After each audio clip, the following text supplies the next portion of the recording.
क्या बताऊं। Lord Macaulay की ने पूरी शिक्षा नीति को लाके ना एक साइकोलॉजिकल जो है ना वार किया था भारतीयों के ऊपर, और जिसके परिणाम आज भी हम भुगत रहे हैं। अपना क्रेडिट लेने के लिए बहुत चालबाज इंसान हो तो साले वो सब हमारे पास सब कुछ चीजें हैं, लेकिन वो लोगों ने सबसे पहले अपना क्रेडिट ले लिया। नमस्कार दोस्तों, मेरा नाम है आयुष और आप देख रहे हैं नॉलेज सागर। नॉलेज सागर की आज की इस वीडियो में मैं आपको एक जर्नी पे लेकर जाने वाला हूँ। एक जर्नी जहाँ पे हम ऋग्वैदिक काल को हम एनालिसिस करेंगे, आर्यों का आक्रमण देखेंगे कि भाई आर्य भारत में आए थे, और वैदिक कालों में जो लिटरेचर जो वहाँ पे पढ़ाए गए थे, क्या क्या सब्जेक्ट थे, वो हम डिस्कस करेंगे। और मैं आपको लिख के दे रहा हूँ कि अगर आप ये वीडियो पूरा देखते हैं तो इसमें आपको आज की शिक्षा नीति और उस वक्त की शिक्षा नीति में ज़मीन आसमान का अंतर देखने को मिलेगा। तो चलिए आज की इस वीडियो को शुरू करते हैं और लेते भारत माता का नाम। वो बोलो भारत माता की जय। तो अगर हम बात करें अब वैदिक पीरियड की, मतलब वैदिक कालीन की बात करें, तो इसको हम दो पार्ट में डिवाइड कर सकते हैं। देखो, हमने इसके वैदिक पीरियड के पहले हमने इंडस वैली सिविलाइजेशन को भी पढ़ाया है। अगर उसको आपको देखना है तो उसकी लिंक आई बटन में मिल जाएगी आपको, या तो डिस्क्रिप्शन में मिल जाएगी आपको, तो उसको ज़रूर चेकआउट करें, ठीक है। तो अगर हम बात करें वैदिक पीरियड की, तो वैदिक पीरियड हमारा दो पार्ट में डिवाइडेड है। मतलब एक अर्ली वैदिक पीरियड और एक लेटर वैदिक पीरियड। अर्ली वैदिक पीरियड को हम ऋग्वैदिक पीरियड भी बोल सकते हैं, और पोस्ट वैदिक पीरियड को हम और पोस्ट वैदिक पीरियड को हम लेटर वैदिक भी बोल सकते हैं। इनकी डेट को अगर हम देखें तो यहाँ पे 1500 BC से 1000 BC की इनकी डेट है। मतलब लगभग 500 साल तक ऋग्वैदिक काल चला है, और लेटर वैदिक काल 1000 से 600 BC तक चला है। तो इसका हम ये मान सकते हैं कि ऋग्वैदिक काल जो है वो सबसे ज़्यादा चला था, 500 साल तक ये चला था, ठीक है दोस्तों। अगर हम बात करें ऋग्वैदिक काल की, तो ऋग्वैदिक काल की हम ये जो पॉइंट्स लिखे हैं इनको हम आज डिस्कस करेंगे।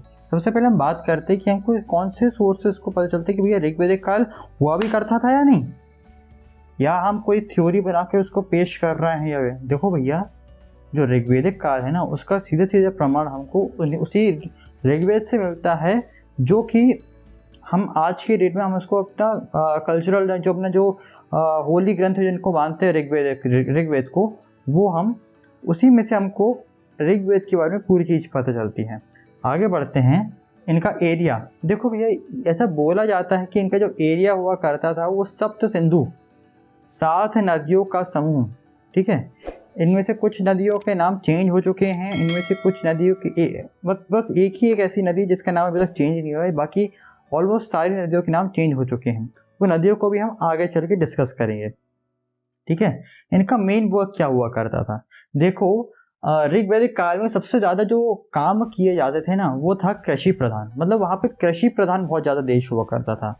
पहला कृषि, दूसरा हुआ करता था पशुपालन। पशुपालन मतलब जैसे अपने यहाँ भी जैसे गाय को पालते थे उनके दूध के लिए, बैल कृषि के लिए, कुत्तों को पालना, घोड़ों को पालना, ऐसा वहाँ पे उस वक्त भी कॉमन हुआ करता था, ठीक है। सोशल लाइफ देखो क्या होता है कि कोई भी युग में ना एक सोशल लाइफ हुआ करती है, चाहे आज भी हो या उस वक्त में भी हुआ करता था। दोनों वक्त में सोशल लाइफ इक्वली इम्पोर्टेंट रखती थी। उस वक्त में कबायली, याद रखिएगा टर्म कबायली, जो एक टर्म हुआ करता है, ये एक ग्रुप का नाम है, ठीक है। तो ऐसे लोगों को ये लोग कबीलों में रहना पसंद करते थे। उस वक्त में छोटे छोटे कबीले बना दिए जाते थे, तो उसमें ये रहा करते थे, ठीक है। हम बात करते हैं इनके कल्चर की कि भैया उस वक्त में कैसा कल्चर हुआ करता था, कि उनका मतलब वो अपना जो उनका जो उस वक्त में किस चीज़ को प्रधानता दी जाती थी। तो उस वक्त में सबसे ज़्यादा लोग ना नेचर को माना करते थे। तो इधर हम लिख सकते हैं कि ये जो है इसमें पूरी तरीके से इसमें हम लिख सकते हैं कि भैया यहाँ पे पूरी तरीके से ये लोग नेचर के ऊपर डिपेंडेंट थे, और नेचर से ही ये पूरा अपना और नेचर से ही अपनी पूरी अर्निंग करते थे। अब मैं आपको एक चीज़ बताता हूँ, इनके जो गॉड भी हैं सॉरी मैं गलत जगह लिख दिया। इनके जो गॉड भी हैं वो नेचर से रिलेटेड है। आपको एक चीज़ बताता हूँ, मैं आपसे क्वेश्चन पूछता हूँ, उसका आंसर कमेंट बॉक्स में लिखिएगा जरूर। हाँ, इंद्र भगवान जो इंद्रदेव हैं वो किस मतलब काय के देवता हैं? वो ऑप्शन दे रहा हूँ आपको, अग्नि आग के देवता हैं, हवा के देवता हैं, सृष्टि के देवता हैं, या पानी के देवता हैं।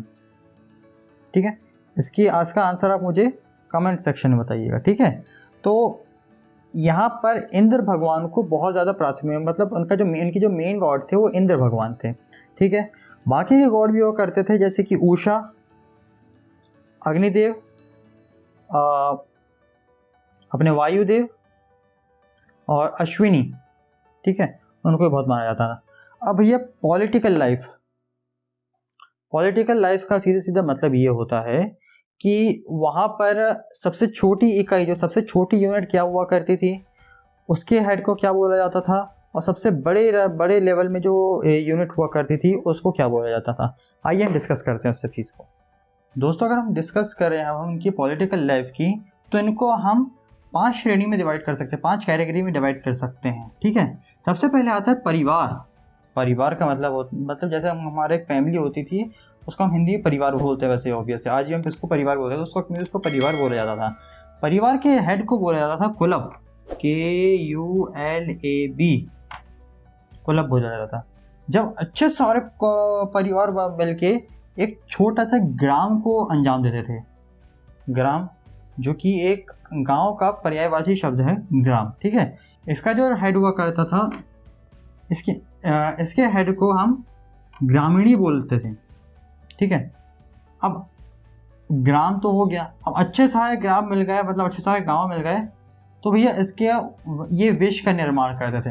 विष जहर वाला विष नहीं, विष मतलब एक, जैसे आज की डेट में हम तहसील को जो बोलते हैं ना, तो उसको उस वक्त में विष बोला जाता था।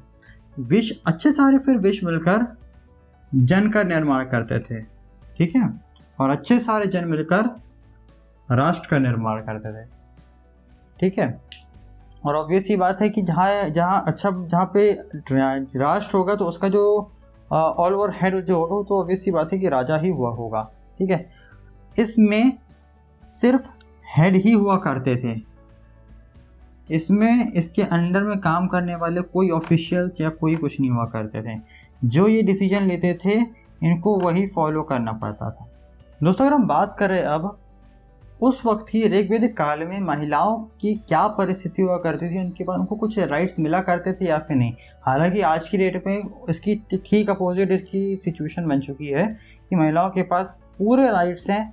महिलाएं आज की डेट में बहुत ज़्यादा इम्प्रूव कर चुकी हैं, बहुत ज़्यादा आगे आ चुकी है। लेकिन उस वक्त में क्या हुआ करता था, आज हम जानते हैं इस चीज़ को। हम देखो क्या होता है कि हर एरा में, हर एक युग में कोई ना कोई ऐसी चीज़ होती है जो महिलाओं को नहीं दी जाती है। ठीक है, और इस ऋग्वैदिक काल की जो युग में, इसमें राजनीति, पॉलिटिक्स में, और जो ज़मीन जो रहती है, जो लैंड है रहती है, उसको खरीदने का अधिकार महिलाओं के पास नहीं हुआ करता था। बाकी ये राजपाट सब चला सकती थी। ये उस वक्त की बहुत सारी फेमस महिलाएं हैं, लेकिन ये दो ऐसी चीज़ें थी जो कि महिलाओं को राइट नहीं दिया जाता था, उसको पाप माना जाता था कि भैया जो महिलाएं राजनीति में आ गई हैं, या फिर जो महिलाएं ज़मीनी खरीद रही है, वो उस वक्त ये सोचा जाता था कि भैया ये अपने आप को एक सुपीरियर कैटेगरी समझने की कोशिश कर रही है। उस वक्त में ये सोचा जाता था, तो ये गलत था उस वक्त में। उस वक्त की कुछ क्रांतिकारी महिलाएं जो आज भी हमको मतलब कहानियों के थ्रू हमको पढ़ने को मिलती है, वो हैं घोष और विषपाला। इनकी कहानियाँ आज भी हमको सुनाई जाती थी। मेरी दादी मेरी नानी तो बहुत सुनाई है इन लोग की कहानी, इन लोग के सेक्रीफाइसेस के बारे में बहुत, मतलब वो लोगों ने वेद पुराण वो लोगों ने पढ़ के रखे हैं। अब आज की डेट में तो इतने बिजी हो जाते हैं इंसान की ये सब नहीं पढ़ पाता है, लेकिन इन सब के सेक्रीफाइसेस के बारे में हम लोगों ने बहुत सुना है। चलिए बढ़ते हैं हम आगे। हम अब ऋग्वेदिक काल का सबसे इम्पोर्टेंट पार्ट, कि यहाँ पे कौन कौन से लिटरेचर को लिखा गया है और प्रेजेंट के एजुकेशन सिस्टम और उस वक्त के एजुकेशन सिस्टम को हम पूरी तरीके से एनालिसिस करते हैं क्या क्या चीज़ें हैं। ठीक है, चलिए बढ़ते हैं आगे। चलिए दोस्तों, हम डिस्कस करते हैं ऋग्वेदिक काल के लिटरेचर को हम डिस्कस करते हैं। ठीक है, तो देखते हैं सबसे पहले श्रुति का देखो, ये जो वर्ड है, ये इस वर्ड का सीधा सीधा मतलब है सुनना। उस वक्त में लिखाई विखाई का कोई ज़्यादा प्रचलन नहीं था। लोग बाग एक दूसरे से सुन के, मतलब जैसे मैंने अपनी मम्मी पापा से कुछ ऋग्वेद के बारे में सुना और उसको मैंने याद कर लिया, उसको फिर मैंने अपने बच्चों को सुनाया, उनको मैंने याद करवा दिया। ऐसे करते करते करते सुनने के माध्यम से इसको आगे प्रचलित किया गया जाता था। तो इसका ये जितने भी वेद बने हैं वो सब श्रुति के आधार पे बने हैं।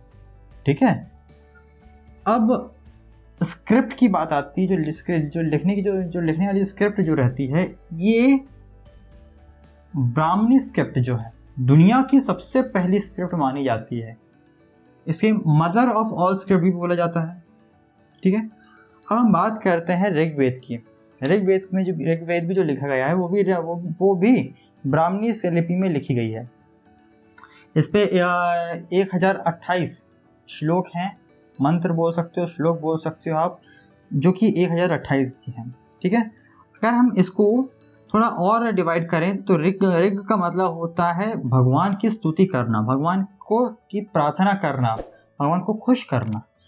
तो उसको हम मान सकते हैं टू प्रेज गॉड। ऋग्वेद का सीधा सीधा मतलब है, इसमें मंत्र उच्चारण दिए हैं, मंत्र दिए हैं, आपको उसको पढ़ना है और उसको मतलब याद करना है, पढ़ना है और उसको अपने भगवान को खुश करके अपना फल अर्जित करना है। ठीक है, ऋग्वेद का ये मतलब है। ठीक है, इसको हम आगे चल के मंडल में डिवाइड कर सकते हैं। टोटल 7 मंडल हुआ करते थे, जिसमें से 2 से लेकर 7 को सबसे पुराना माना जाता था। एक इंटरेस्टिंग बात बताऊं, गायत्री मंत्र जो हम जाप करते थे, ओम भूर्भुवस्सुवः तत्सवितुर्वरेण्यं भर्गो देवस्य धीमहि धियो यो न प्रचोदयात्, ये ऋग्वेद का एक पार्ट है। ठीक है, 7 मंडल होते हैं, जिसमें से 2 और 7, 2 से लेकर 7 तक सबसे पुराने मंडल माने जाते हैं। मंडल 3 में गायत्री मंत्र और सरस्वती मंत्र का हमको उच्चारण मिलता है। ठीक है, अब हम बात करते हैं सामवेद की, उसको रब कर लेते हैं। तो अगर हम बात करें अब सामवेद की, तो सामवेद का देखो, हमको हल्का हल्का इसको नाम सुनते ही लग रहा है कि यार इसमें थोड़ा म्यूजिक से रिलेटेड चीज़ें हैं। तो जो हम ऋग्वेद में जो हमने जो मंत्र पढ़े हैं, उसका उच्चारण कैसे करना है, किस ध्वनि में करना है, ये हमको सामवेद में मिलता है। सामवेद में हमको ये पता चलता है कि हमको कौन सी चीज़ को किस तरीके से उच्चारण करनी है, किस ध्वनि में उसको उच्चारण करना है। तो ये हमको सामवेद से सीखने को मिलता है। सामवेद को इंडियन म्यूजिक का ओरिजिन भी बोला जाता है कि भैया इसी के थ्रू हमको इंडियन आज की जो क्लासिकल म्यूजिक जो है, इंडियन क्लासिकल म्यूजिक है, वो सामवेद को ही माना जाता है। ठीक है, इसका एक और नाम दिया गया है बुक ऑफ म्यूजिक। ठीक है, मुझे एक बात बहुत दिमाग खराब करती है कि इंडिया में इतनी पुरानी चीज़ें, उसका लिखित प्रमाण भी है, लेकिन क्या है कि फॉरेनर्स क्या होता है ना, कि दूसरे कंट्री वाले क्या होता है कि अपने आप को कुछ ज़्यादा सुपीरियर, अपने आप को कुछ ज़्यादा मतलब अपना क्रेडिट लेने के लिए बहुत चालबाज इंसान होता साले। वो सब हमारे पास सब कुछ चीज़ें हैं, लेकिन वो लोगों ने सबसे पहले अपना क्रेडिट ले लिया। फादर ऑफ म्यूजिक का आपको पता है तो नीचे कमेंट बताइएगा मुझे। तो वो यूएस के थे, शायद यूएसए के थे फादर ऑफ म्यूजिक। उस वक्त में जब ऋग्वेदिक कालीन था, उस वक्त मतलब ऋग्वेदिक काल में उस वक्त यूएसए में कुछ हुआ ही नहीं करता था। आदिवासी जो कच्चा भुजा खाते थे, उनकी तरह यहाँ पे रहा जाता था।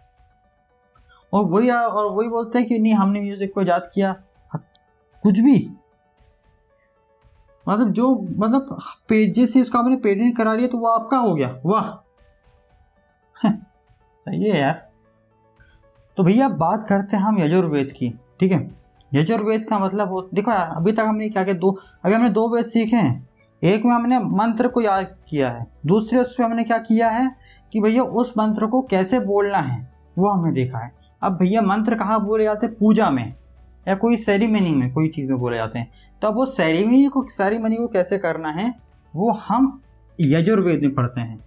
यजुर्वेद में हम ये सीखते हैं कि भैया इस सेरेमनी को हमको कैसे करना है, पूजा पाठ कैसे करनी है, कोई भी रिचुअल्स को कैसे फॉलो करना है, ठीक है। या किसी की सेक्रीफाइस देनी है, आपको बलि देनी है, वो कब कब किस चीज़ की बलि देनी है ये बता। भैया युद्ध में कोई आ रहा है तो वो अपने बाहुबली में देखिए कि भैंसे का सर कटवाते हैं, तो वो कब बलि देनी, किसकी बलि देनी, ये हम इसमें देखते हैं। साथ ही अब ये तो हो गई हमको पूजा वाली बात। अब हमारे काम की चीज़ है, मैथ्स का पहली बार लिखित प्रमाण हमको यजुर्वेद में मिलता है।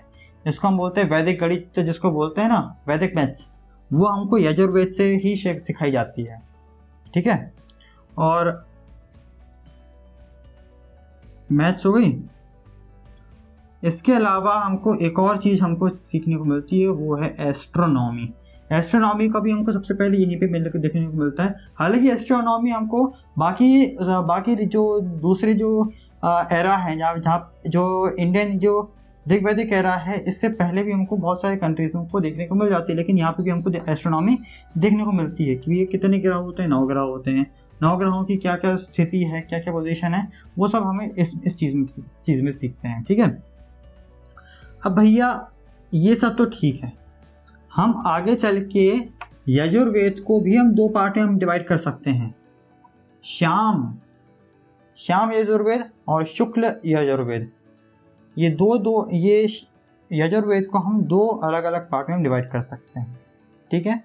अभी तक हमने क्या क्या सीखा है, ऋग्वेद को देख लिया हमने, सामवेद को देख लिया हमने, अभी यजुर्वेद को देख लिया, और अथर्ववेद अब हम देखेंगे। तो चलिए अथर्ववेद को हम देखते हैं। अब हम दोस्तों अगर हम बात करें अब अथर्ववेद की, जो कि वेद का 4था स्तंभ है। वेद को अगर हम स्तंभों में डिवाइड करें, मतलब पिलर्स में डिवाइड करें, तो सबसे बड़ा होता है ऋग्वेद, फिर सामवेद, फिर यजुर्वेद, फिर आता है अथर्ववेद। अब देखो इससे हमको 2 बहुत इंपॉर्टेंट चीज़ को हमको ध्यान में रखना है, ठीक है। देखो होता क्या है कि अथर्ववेद जो है वो मैजिकल हिम्स पे बिलीव करता है। क्या होता है कि जब लोग उस वक्त में बीमार हुआ पड़ते थे, तब उन लोगों को कुछ मेडिसिनल प्लांट्स के साथ मंत्रों का उच्चारण करके उसको पिला दिया जाता था कि ये भगवान का प्रसाद है, उसको पी लियो, ताकि उनको कड़वाहट ना लगे उसकी, या फिर उसका जो उसके जो जब असर करता है बॉडी में, जो रिएक्शंस होते हैं उसका पता ना चले, इसलिए उनको मंत्रों का उच्चारण करके उनका ध्यान मैनिपुलेट कर दिया जाता था। तो उसको हम मैजिक हिम्स भी बोल सकते हैं। इंडियन मेडिसिन्स, अब भाई ये सबसे ज़्यादा इम्पोर्टेंट चीज़ है। क्या हुआ है कि इंडियन मेडिसिन को हम क्या बोलते हैं, आयुर्वेदा। आयुर्वेद अथर्ववेद का ही एक उपवेद है। बहुत से लोग ये बोलते हैं कि आयुर्वेद है उसे सुश्रुता स्मृति ने लिखा है, लेकिन ये गलत है। आयुर्वेद के जो पालनहार है, जो आयुर्वेद जो है, वो अथर्ववेद का ही एक उपवेद है। तो इसको हम ये भी बोल सकते हैं कि आयुर्वेद इसका उपवेद है। और आयुर्वेद की में जो मेडिसिन, जो बीमारियों से जो लड़ने की जो दवाइयाँ जो दी जाती थी, वो एक प्रकार से जो मैजिक है वो इसी को बोला गया है। ये बात हम सब समझ गए, ठीक है।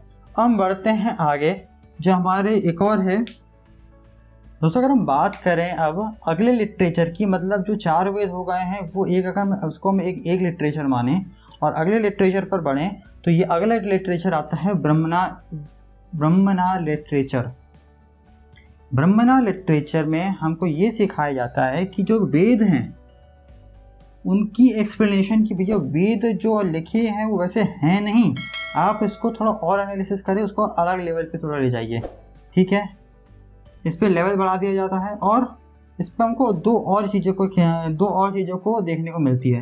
पहली चीज़ है एग्रीकल्चरल मोड, कि भैया कौन सी चीज़ को कब लगाना है, कौन सी, मतलब जो दो प्रकार की जो फसलें हैं खरीफ और रबी, वो इसमें भी बताई गई है मगर दूसरे नाम से बताई गई है।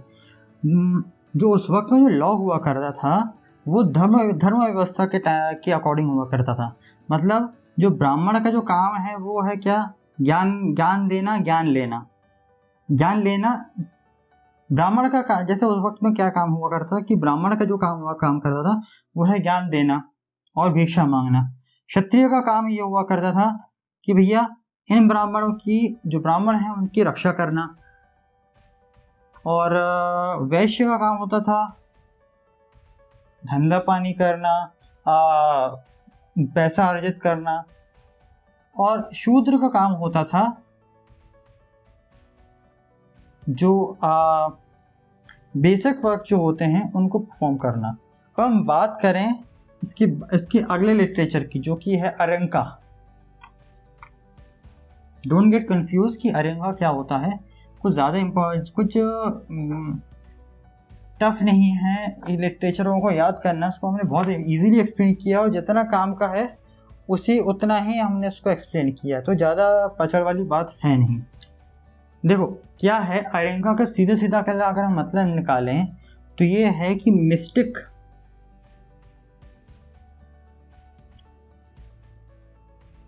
मंत्र,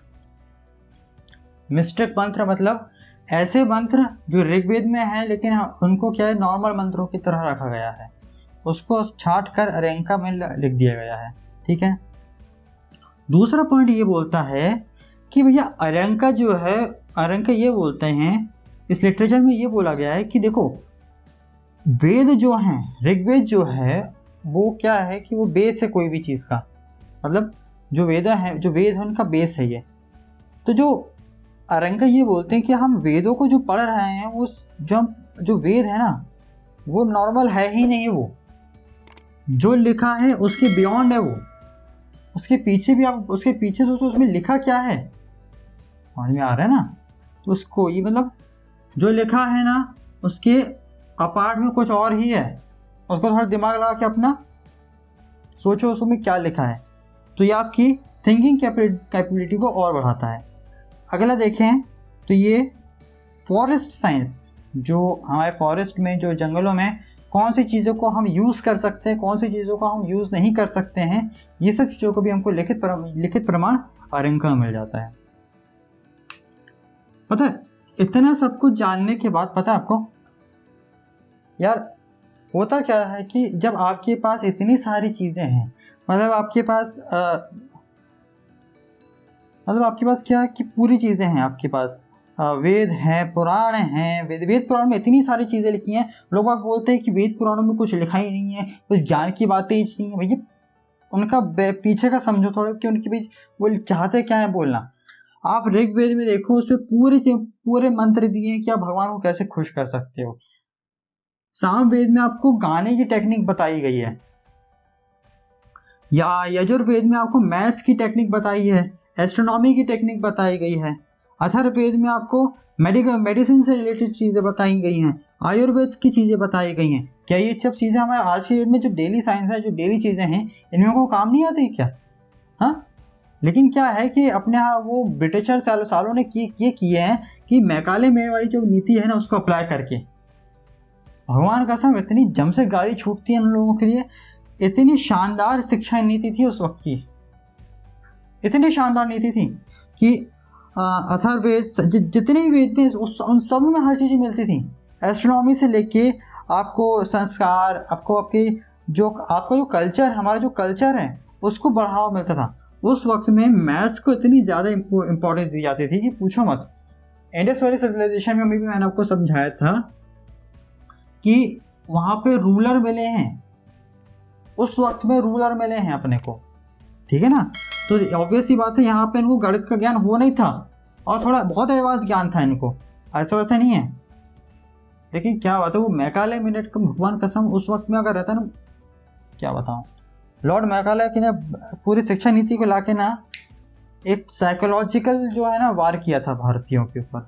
और जिसके परिणाम आज भी हम भुगत रहे हैं। क्या कर लें, चलते बढ़ते हैं। अब हम आगे हम बात करते हैं हमारे उपनिषदों की।